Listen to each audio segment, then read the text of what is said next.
Aux États-Unis, une personne est victime d'une crise cardiaque chaque minute. 1500 personnes meurent chaque jour d'un cancer. À elles seules, ces deux maladies tuent chaque année plus d'1 million d'Américains. Des millions d'autres seront atteintes de toutes sortes de maladies dégénératives. D'autres encore, et elles sont nombreuses, tentent de remédier à leur fatigue chronique par la consommation de sucre, de café et de boissons énergisantes. Que je ne mange pas pour vivre, je vis pour manger. La nourriture. Elle est au centre de notre existence et de nos traditions. Chaque événement festif est l'occasion d'un bon repas ou d'un festin. Mais ces aliments que nous consommons, y compris certains que nous pensons être bons pour la santé, ne seraient-ils pas responsables de la plupart de nos problèmes de santé les plus graves? Si ça marche, saute, nage ou rampe, si ça a des yeux, un papa et une maman, n'en mangez pas. Mais existe-t-il une seule solution à ces problèmes?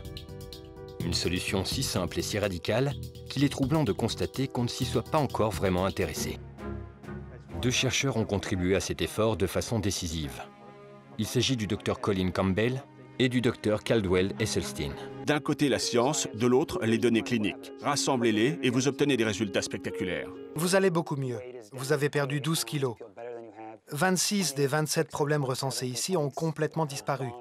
Les résultats de vos analyses sanguines correspondent à ceux d'une personne normale. Les recherches que les docteurs Campbell et Esselstyn ont menées dans ce domaine ont changé leur vie pour toujours. Bon nombre de nos problèmes de santé les plus invalidants pourraient être considérablement réduits, à défaut d'être totalement éradiqués, en adoptant tout simplement ce qu'ils appellent une alimentation à base de produits non transformés d'origine végétale. Cela semble presque trop simple pour être vrai.